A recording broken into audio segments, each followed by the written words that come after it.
Good afternoon. Okay, so my assignment this afternoon is to present to you land policies in Africa and how they affect affordable housing development. Initially, Dr. Jemfi was supposed to make this presentation, but unfortunately, he is not able to be here and he has asked me to present for him. So the presentation is going to be in two parts.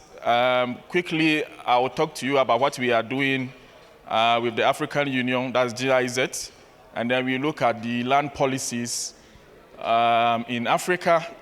Africa is very big, so we cannot talk about all the countries in Africa, so we focused on some few case studies that are interesting to look at.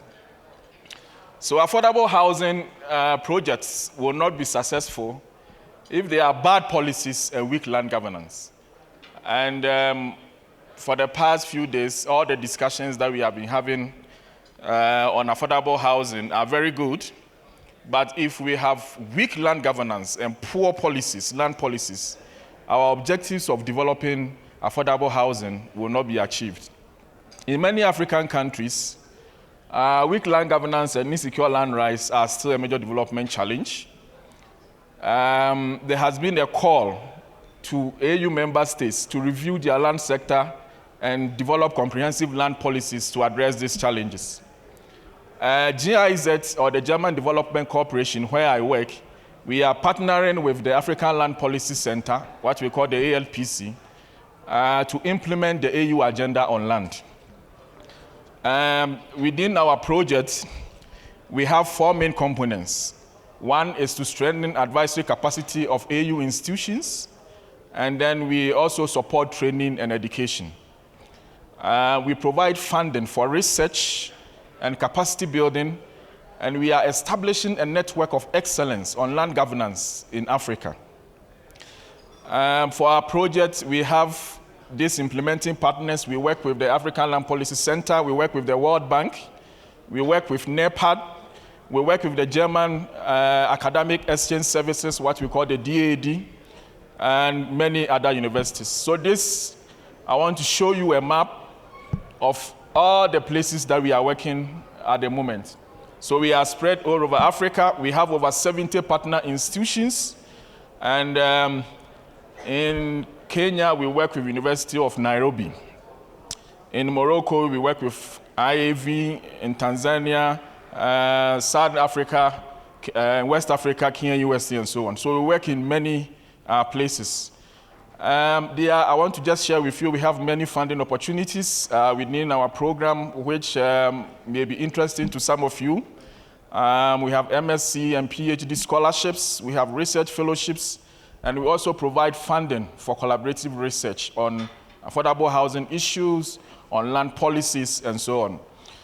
And so now I want us to go into the topic. We all know that urbanization is becoming a problem in Africa. And according to the World Bank, by 2050, 1.2 billion people will be living in cities. And this is a big problem for policymakers.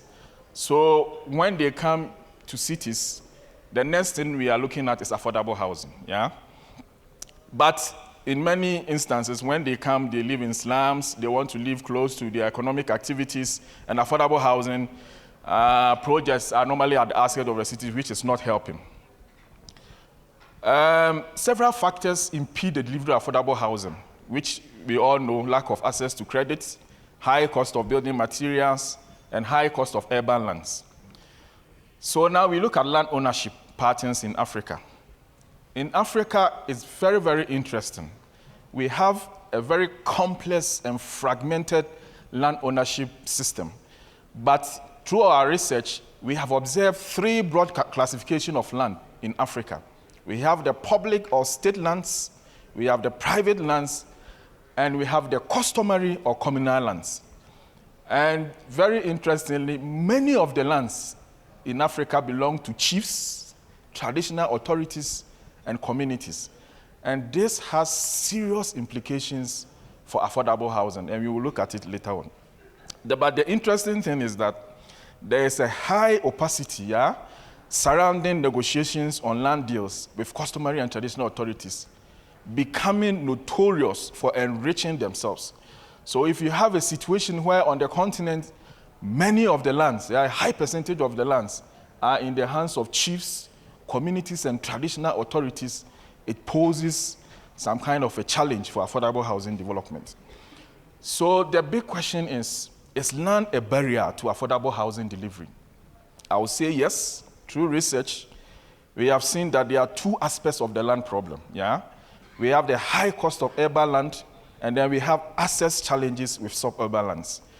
Land values in such locations tend to be very high, especially for low-income households.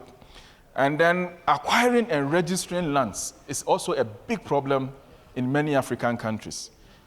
If you look at the World Bank report on doing business in Africa, it's quite interesting that the big economies, Nigeria and South Africa, are not doing so well. But Rwanda have a lot of good stories. Botswana, Mauritius, Ghana and Kenya, we are almost at the same level. And I think that there are a lot of good things that we can learn from the Rwandan example. Land reforms and policies in Africa, due to the problems that we are facing on land, several countries in Africa have embarked on land policy reforms. And the African Land Policy Center, AUC, ICA, AFDB, they are all developing frameworks to help African countries improve on land policies and land governance. So we at GIZ, we are partnering with the African Land Policy Center to build capacities of institutions, because if you want to reform policies, we need people with the right capacity to be able to tackle the issues. So we are partnering with the African Land Policy Center to build capacity of AU institutions to be able to do this. So now the other big question is, have land policies in Africa been successful? And how do they affect affordable housing development? Let's look at a case study in Ghana. So in Ghana, land ownership is also quite interesting. We have 80% of the lands in the hands of chiefs and traditional authorities, or what we call customary ownership, and only 20% belong to the state. Our land policy was developed in 1999, and the policy allows government, subject to payment of compensation, to supply land at prices that can secure socially and economically acceptable patterns of development. We developed our housing policy in 2015, and in the policy, we anticipate that the traditional authorities that are holding 80% of the lands will make lands available, to private developers to develop affordable housing and so on. But if you look at Ghana, the problem in Ghana is that the institutional framework, for housing, affordable housing, is not so clear. And there is also a big problem that normally, if one government starts a project, affordable housing project, once the government is voted out of power and the new government comes in, he abandons the project completely. And I think that this is not only in Ghana, in many African countries, it's a problem. That many governments they come with their own manifesto, they come with their own objective, their own promises, and they normally don't continue affordable housing projects that previous governments started. So this is also a problem in Ghana. If you look at Nigeria, the Land Use Act in Nigeria, 1978, vested the management of lands in the governor of each state. In essence, the Act nationalized all lands in Nigeria. The Act divides lands in Nigeria into two. We have urban and then rural. So in Nigeria, the state governor are authorized to issue statutory rights of occupancy on urban lands. In rural areas, local governments are authorized to issue rights of occupancy for rural lands. But in Nigeria, the problem is that the lack of an effective and efficient land administration system has created several problems, including delays in obtaining rights of ownership and tenure insecurity. In Botswana, there are three types of land that we found out. We have tribal, state, and private lands. Generally, management of lands are well streamed in Botswana, which is quite good. The land policy seeks to allocate lands to low-income groups at subsidized prices. There is, however, a move towards full cost recovery. And in Botswana, they provide subsidies. Subsidies is good, but it has been argued that sometimes it can distort the market system. Yeah? So even though Botswana has good things we can learn from, there are many criticisms on the subsidy system. In Rwanda, historically, about 90% of lands in Rwanda has been under customary arrangements. Land policy document was launched in 2004. And then there's National Housing Policy 2015 that seeks to improve the supply options for affordable housing. The policy advocates for settling of households closer to economic opportunity, which is quite good. And it recognizes that affordable housing requires land at low or no cost. Quickly, we look at Kenya.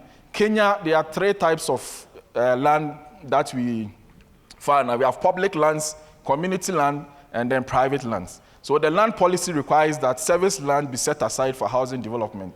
The 2014 housing policy document seeks, among other things, to earmark or set aside land for public housing. So Kenya also have some good examples that we can learn from. In South Africa, interestingly, 3 types of lands or categories were observed: state land, private land, and unaccounted land, which is also interesting, 7%.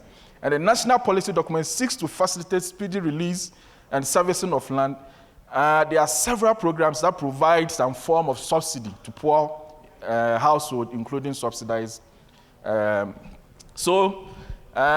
conclusion, what I would say is that if you look at land policies, if you look at land ownership and patterns in Africa, you see that many of the lands, like I said, belong to chiefs, traditional authorities, communities, and so on.